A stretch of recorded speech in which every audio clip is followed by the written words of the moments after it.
Don't hit the big button. That takes a picture. Oh. You need the little button.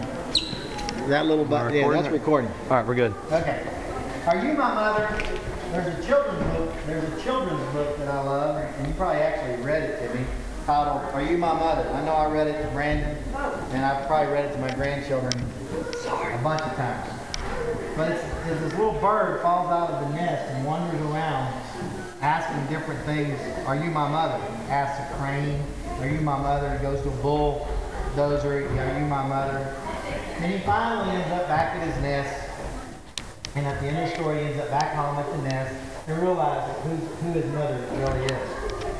Well, this story takes me back to a time in Galveston, Texas, on the beach. When I was 4 or 5 years old, sitting on the beach with Mama playing in the sand. The world was much safer back then than it is today, and I guess I wandered out to the edge of the water and I started building a sand castle or something. Mama, realizing it was time for lunch, slipped across the street, right there at Stewart Street, or whatever it's called, Stewart Beach, and bought us lunch, thinking that she'd make it back before I would even notice. Well, I noticed. And immediately my paranoid mind started wandering, and my chicken little heart started racing, and I knew that she had left me. Very quickly, I had her all figured out.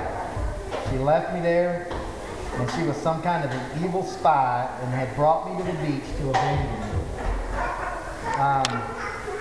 I was just left there to live out my days as a homeless orphan. What seemed like hours, but I'm sure it was less than 5 minutes, Mother came back and returned. Realizing how freaked out I was about this, she began to try to comfort me. But it was not going to be that simple. By this time, I had her figured out. Now she had come back to kill me.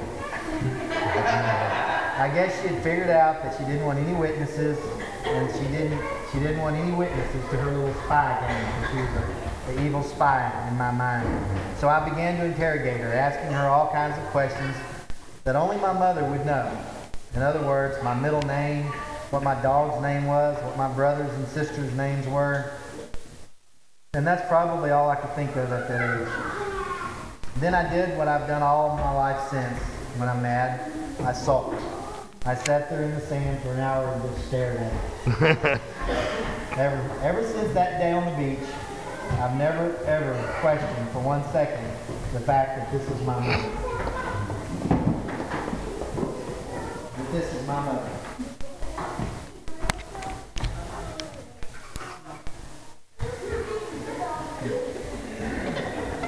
Where's my mother? Oh, now me. Okay. I don't mean that she's me and my siblings' mother. This is, without a doubt, my mother. When you're the baby of the family, you get that right. To hell with the rest, she is my mama. And I'm very proud to be a mama's baby. She has and will walk through fire for me. She will take up for me no matter what I've done or how wrong I am. I'm so glad that I never did anything so bad that I had to go on trial or potentially even go to prison. Without even asking her, my mother would have lied on the stand to get me off, and if I was convicted, she would have broken me out of jail, or at the very least, she would have asked to go to prison with me. Mom, thank you so very, very much for the way you love me. You are the sweetest and most loving person on this earth.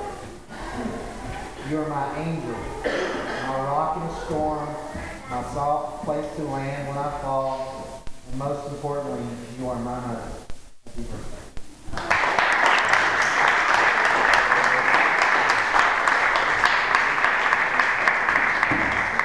Okay, now cut.